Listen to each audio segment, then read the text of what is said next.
violence debate.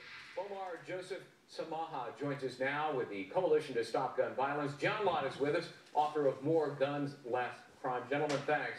Omar, let's begin with you. I mean, you saw that a huge majority of Americans, 71%, think tougher laws will not stop the tragedies like Newtown. But they do think that just the opposite, more guns in the hands of law-abiding citizens would actually work. Take a look at this poll. We'll put it up on the screen. It's Fox News poll. Nearly twice as many people think there would be less violent crime if more people owned guns than if guns were banned. So, Omar, is the president going at this the wrong way? Not at all. The president's going at this the exact right way. He has a comprehensive approach, and he's focusing on background checks. We're not saying we can prevent every single murder from occurring in this country, but there's a lot we can do, and there's a lot we're not doing. When my sister was killed at Virginia Tech on April 16th, we learned that the gunman passed 2 background checks when he should never have. He was a prohibited purchaser, and his name was not in the background check database. If it was, he would have been prevented from buying those guns. And right now we have 40% of all gun sales in this country are completely unchecked. And what the president is proposing is to close that loophole, and that is a great first step. And people like that idea. John, let me come to you. It has a lot of support even from NRA members. John, let me come to you. There's another Fox News poll we'll put up on the screen. Found enormous support for what Omar is saying. Other ways to reduce gun violence. We're talking about universal checks, helping mentally ill who are violent, enforce the existing gun laws, mental health checks. I mean, look, are these measures reasonable? Would they make a difference? Right. Well, I don't think they would, and a lot of the numbers that were just given are simply wrong. That 40%. Well, they're not wrong. This is a polling of the sentiment of American people. No. I'm not saying your polls are wrong. I'm saying the numbers that were just given out about the background checks were wrong. So, for example, that 40%, claiming that 40% of sales don't go through background check is simply wrong. This is not wrong, John. They do, and I experienced that myself. We're going to do this one at a time, okay? So, John, finish. Go ahead. Yeah. That is from a survey done in '93 and '94 by the Clinton administration. And if you actually look at the numbers, almost all that 40% are inheritances within families or gifts within families. Right. If you remove inheritances and gifts within families, it drops it down to near 10%. Right. And there are other biases in the survey there too, but I mean, really that number. Omar, that's ridiculous. A year after my sister was killed. Omar, it works better if I ask the questions and you can answer them, okay?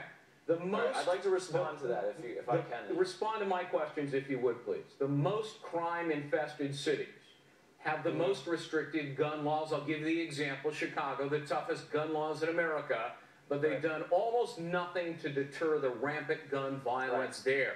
Doesn't that negate the argument for greater gun control? It doesn't negate the argument at all, and let me tell you why. A year after, I experienced what the private sale or gun show loophole, whatever you want to call it, I experienced that. I bought 10 guns in 1 hour at a Richmond gun show, completely unchecked. We are allowing dangerous individuals to exploit loopholes in states that have weak gun laws, and they are finding their way into the city on the secondary market through private sales on the streets to dangerous individuals. If we want to curb gun violence, we have to have a federal law that makes sure all states are closing this private sale or gun show loophole. If you do that, I think you'll see a difference in these states where you see these high crime rates. Right.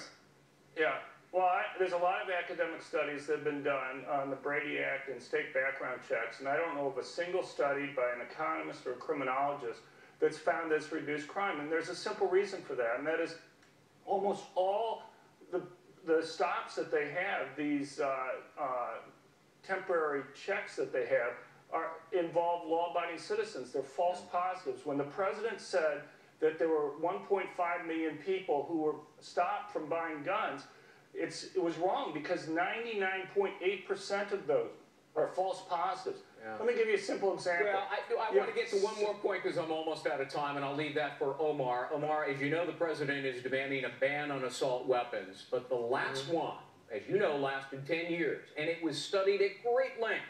The CDC, the National Research Council, the Institute of Justice, they all studied it and concluded the ban had no impact on gun violence. Indeed, when it expired, murder and gun violence went down.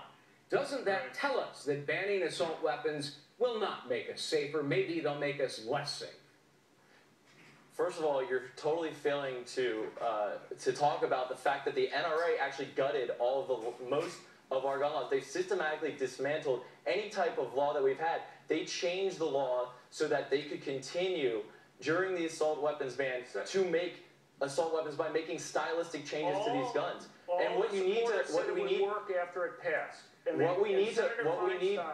Said that crime would go up when it's sunset instead of no matter what guns, listen, no matter what guns are out there, we have huge loopholes that are allowing dangerous people, and you've seen that assault and military assault style weapons are the choice in all gun tragedies. We got to leave it at that. We're completely out of time. But I tell you what, I make you this promise, John and Omar. You guys are very good. You know the subject matter. This is not a debate going away. We would like to invite you back, and we'll do that. I'm happy to come back. Thanks so much for having me. Omar, John, thanks so much.